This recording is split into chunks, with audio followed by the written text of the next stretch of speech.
नमस्कार दोस्तों। एक बहुत ही महत्वपूर्ण विषय पर आप सबके बीच अपनी राय रखने आया हूँ। आप सब जानते हैं कि बिहार बीटीएससी जो स्वास्थ्य विभाग के अंतर्गत जो बहाली आई थी 10,700 कुछ सीटें थी, और उस पर जो है सो 2018 नियमावली के तहत उस नियुक्ति प्रक्रिया को पूरा किया जाना था। अचानक सरकार 2023 में नियम परिवर्तन करके 2023 की नियमावली उसमें ऐड कर दी और उसमें एग्ज़ाम को जोड़ दिया गया। सीबीटी एग्ज़ाम को जोड़ा गया, जिसके बाद कुछ कैंडिडेट्स जो कॉन्ट्रैक्ट संविदा पर काम कर रहे थे उन लोगों के द्वारा हाई कोर्ट में एक रिट याचिका दायर की गई। रिट याचिका दायर की गई जो पुरानी नियमावली के तहत ही नियुक्ति प्रक्रिया को पूरा किया जाए। उसके बावजूद इधर रिट याचिका दायर की गई थी और इधर बीटीएससी जो है सो अपना काम कर रही थी, बच्चों का एग्ज़ाम ले रही थी, बच्चों का काउंसलिंग करवा रही थी। और इसी दौरान जजमेंट उन कॉन्ट्रैक्ट कर्मी के पक्ष में आया जिन लोगों ने केस किया था कि इसमें 2018 के नियमावली के तहत हो।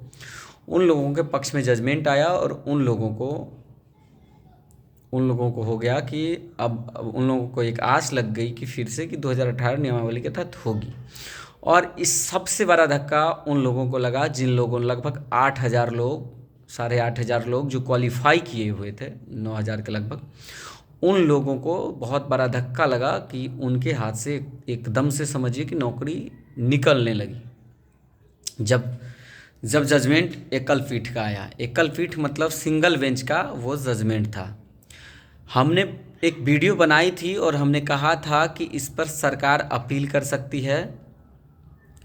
सरकार जो उस एग्ज़ाम के पक्ष में जो लोग कैंडिडेट क्वालिफाई किए हैं और जो सरकार जो नियमावली लगाई थी 23 वाला, उसके पक्ष में सरकार ने डबल बेंच में अपील किया है।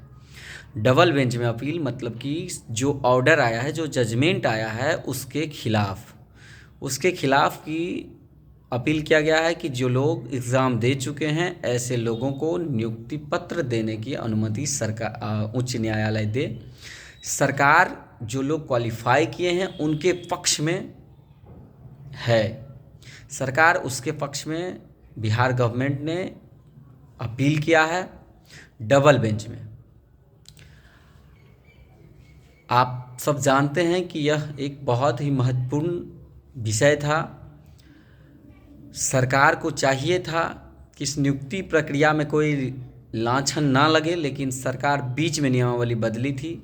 उसके बाद भी कई लोगों के जेहन में यह सवाल था कि अब क्या होगा।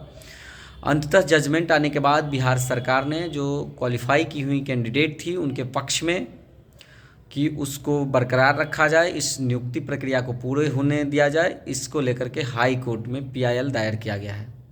अब आगे जो भी फैसला होगा डबल बेंच का वो स्वीकार योग्य होगा, और डबल बेंच का जो आदेश होगा उस पर अगर वो सरकार के फेवर में अगर कॉन्ट्रैक्ट क्या बोलते हैं जो लोग क्वालिफाई किए हुए हैं उनके फेवर में आता है तो ठीक है, नहीं तो फिर सरकार हो सकता है सुप्रीम कोर्ट भी जा सकती है। जैसा सरकार का यह कदम है कि सिंगल बेंच के ऑर्डर को चैलेंज कर रही है, डबल बेंच में मतलब कि अपील की है, तो इससे उम्मीद लगाया जा सकता है कि सरकार सुप्रीम कोर्ट तक भी इस नियुक्ति प्रक्रिया को पूरा करने के लिए जा सकती है। साथ ही इस बात से भी इनकार नहीं किया जा सकता है कि जो लोग यहाँ केस जीते थे, जिनकी जीत हुई थी संविदा कर्मियों की, वो लोग भी सुप्रीम कोर्ट का रुख कर सकते हैं अगर उनके फेवर में ये जजमेंट नहीं आया। मतलब सब लोग अपने हक अधिकार के लिए लड़ रहे हैं, प्रयास कर रहे हैं। बिहार सरकार भी प्रयास कर रही है कि